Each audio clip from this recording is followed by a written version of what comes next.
So in this video, we will be running our software, complete software. So the software we built was a personal finance tracker. Yes, so as you can see on the screen, that is our file explorer and our XAMPP control panel to run. And so we created a folder called new, and then inside that folder contains all the PHP files, the HTML and the CSS files.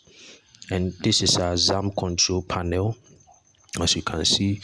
So we are going to start the Apache server to help us host the software we built on any web browser, and then we'll go ahead to start the MySQL also to help us host our database.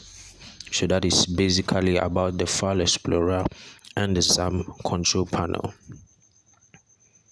So we move on to the web browser. We launch the Chrome, and then at the URL section we type localhost / the name of our folder in which contains the program files, which is the new. So localhost / new, and then we click enter. So this is our login interface that requires the username or email and a password. So it requires that users who don't have an account sign up before they can gain access. So this is also the sign up interface that requires a username, the email or password. And so let's use a username, like let's say test as a username. Let's specify an email, the test, maybe test@gmail.com. Yes, so we actually created a mail for this, and then let's specify our password.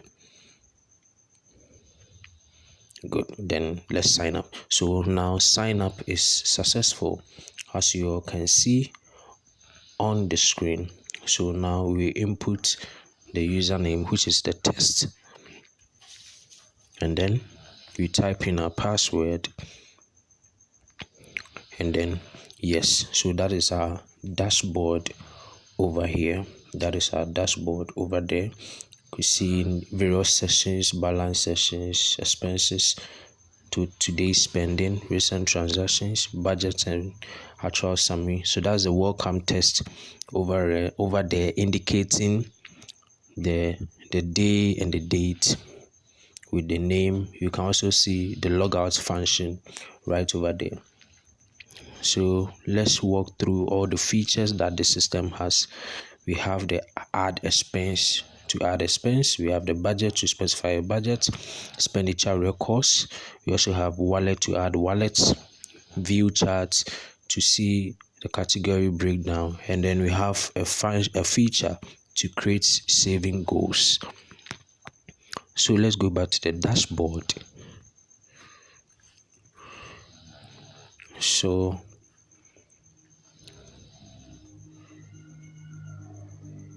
that is the dashboard over there. So we have the balance section, 0.00 total expenses section, and then today's spending section. We also have a section for recent transactions, a budget versus actual summary. You realize that our UI UX design is really simple and user friendly, and the architecture of the system affects our software positively. So without much ado, let's go ahead to add a new wallet. So we specify the wallet's name called main, and then the initial balance, let's say 1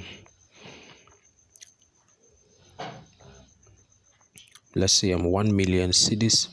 So we add the balance. Now we can use the arrows there to scale up or scale down the balance. So we add balance. As you can see, we have the main wallet with the initial balance of the wallet. So after specifying a wallet and a balance, now our balance has changed to 1 million cedis, as you can see on our dashboard. So everything reflects on the dashboard. Now let's move ahead and then add an expense. So you could see the date category, note, amount, and the wallet. So let's specify the date. We included a calendar function to help you specify the date of the expense. So let's specify the date today, right? Yes, so today. Let's specify the category. Now we have a drop down menu for various forms of category. If you cannot find your category over there, you just specify by using the other, and then you give a note to your expense. So other, and then we write a note for it, as you can see. So amount I spent on food, basically amount I spent on food today. So let's specify the amount. So our personal finance tracker allows us to add an expense. So we spend 250 Ghana cedis, and then where should we deduct this amount from? So from the main wallet, as we have already created. So then we go ahead to add the expense, as you can see. Now let's go back to the dashboard to see the reflection. So you realize that the balance has been deducted 250 Ghana cedis. Now you see total expenses to be 250, total spending to be 250, and the recent transactions to. So this helps you to keep track of your finances and your saving goals and your budgets as well. Now we haven't created a budget yet.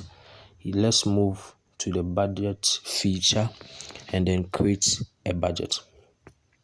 So let's create a monthly budget. So maybe on rent, let's create a budget for rent. So let's say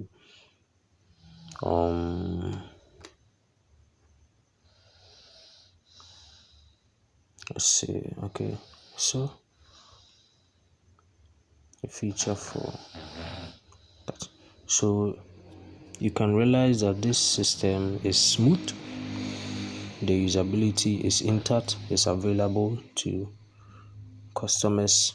They can use it without any difficulties. We use a simple UI UX design for this system, and also it runs smoothly. So for the rent, we can say maybe 1,200 cedis. Then on food, let's say the whole month we are going to spend 3,000 cedis. On transport, we are going to spend maybe 800 cedis. On savings, we are going to spend somewhere like, we're going to save 10,000 cedis basically. Then on miscellaneous, let's say 1,500. Right, so basically we have defined our monthly budget, so we add a budget to it. Let's add the budget. We also have a feature for updating the budget. So you realize that after visiting our dashboard, it has reflected, right? So you can see the budgeted and then what you have spent. So the food is 3,000 cedis. We have spent 250 cedis out of the 3,000 cedis. Miscellaneous, the budgeted with a spent being 00, as you can see on the other side, right? So this is basically about the budget feature on our software. Now expenditure records. So After adding an expense, we also have a feature where we can view the records of various expenditures, and then a component that helps us to view the charts. It generates a chart from our expense or the expenditure we have added. So this is basically a pie chart over there, as you can see. Yes, so on food. So without much ado, let's move on to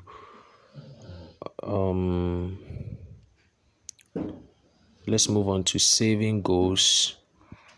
Saving goals. Yes, so saving goals. We can also, our software also allows users to create a saving goal. So let's say we want to create a saving goal. So let's say we want to save towards building a house or buying a house. So we specify the goal title like house, and then we target an amount. So target amount, maybe you want to save 2 million cedis for this house. That is our goal title. So we add the goal title. Now the moment we add it, you can see my saving goals down there, right, with a percentage. You get it? So there is a feature that helps us to create a saving goal, as you all can see. So that's the percentage spread presented down there. So any amount you save towards this goal will be indicated there. That is about it. So let us go to the wallet and then specify a different wallet name. Let's say house, as a way of saving towards our savings goals, which is purchasing the house. So let's say we add 50,000 Ghana cedis as the initial balance of the wallet named house. Now we have added the house wallet, as you can see below. So let's go back to the saving goals and see. So you can see that the amount that we have saved towards the goal has been expressed as a percentage. So basically 25% off. So any amount you save towards any saving goal will be expressed in percentages. So now we can see that there is a change in the balance. So now it was the initial balance of the main wallet added to the initial balance of the house wallet. And then, as you can see, this is the saving goals expressed in percentage over there. Back to our dashboard. This is our recent transaction. This is our budget versus the actual summary. Now let's go ahead to add another expense to test our system. So maybe delivery fees. Yes, we want to add an expense named delivery fees. Let's specify the date, as you can see, and the amount being 50 cedis. Which wallet are we deducting from? The main wallet, as you can see. Then we add the expense. Back to our dashboard, you realize that the recent transaction has increased. So we now have 50 cedis as a transaction. And then, as you can see, there is a change in the budgeted and the actual summary, as you all can see. These are monthly budgets. Bear in mind. So that is basically all about our software. So this software helps to keep track of your finances. So instead of using a normal calculator, this is a